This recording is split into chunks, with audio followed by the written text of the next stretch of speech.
राजकीय घडामोडींना वेग. नाशिकमध्ये महापौर उपमहापौर ठरला असून आता मुंबईचा महापौर उपमहापौर निवडीवर शिक्कामोर्तब कधी होणार याकडे सर्वांचं लक्ष लागलेलं आहे. मुंबईचा महापौर उपमहापौर कधी नेमला जाणार याची उत्सुकता मुंबईकरांना आहे.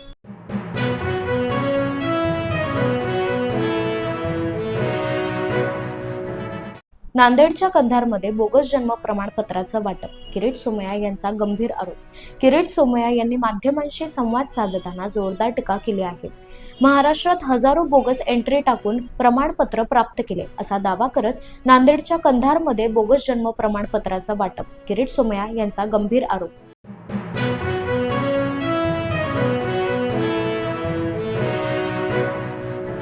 देशाला मोदी सरकारपासून धोका. खासदार संजय राऊत यांची घणाघाती टीका. खासदार संजय राऊत यांनी पत्रकार परिषदेदरम्यान पंतप्रधान नरेंद्र मोदी यांच्यावर घणाघाती टीका केली आहे. हे सगळं बकवास आहे. आम्हाला पार्लमेंट माहिती आहे, आचारसंहिता आणि नियम माहिती आहेत, असा थेट हल्लाबोल करत खासदार संजय राऊत यांनी पंतप्रधान नरेंद्र मोदींवर टीका केली आहे.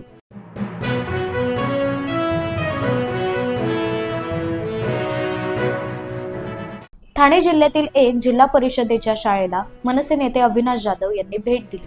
मनसे नेते अविनाश जाधव यांनी आपल्या सोशल मीडियावर व्हिडिओ शेअर करत शाळेची सत्य परिस्थिती दाखवली.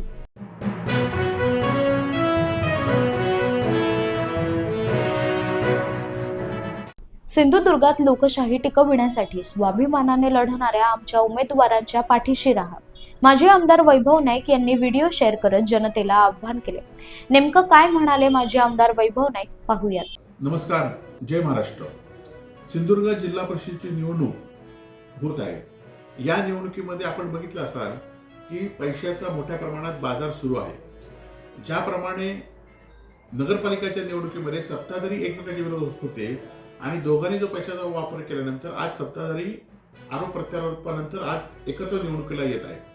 आपल्याला माहिती असेल की या जिल्ह्यामध्ये विकास कामं झाली नाही आहेत आणि म्हणूनच काही लोकांना आमिष देऊन उमेदवारी अर्ज मागे घेण्यासाठी सांगत आहेत.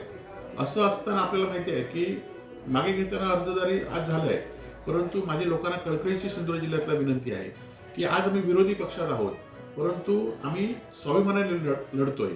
आज आमच्यावर जे उमेदवार आहेत ते सुद्धा स्वाभिमानाने तुमच्यासाठी लढत आहेत आणि म्हणून तुम्हाला हात जोडून विनंती आहे की या उमेदवारांच्या पाठीशी तुम्ही राहा. सिंधुदुर्ग जिल्ह्यामध्ये लोकशाही टिकली पाहिजे, सिंधुदुर्ग जिल्ह्यामध्ये विरोधी पक्ष टिकला पाहिजे म्हणून. आणि हे विरोधी पक्ष मी तुम्हाला विश्वासाने सांगतो की विरोधी पक्षातले येणारे सदस्य हे चांगलं काम करून दाखवतील, ह्यांच्यावर अंकुश ठेवतील आणि म्हणून तुम्ही या सगळ्यांना निवडून द्या असं कळकळीचं आवाहन आपल्याला करतोय.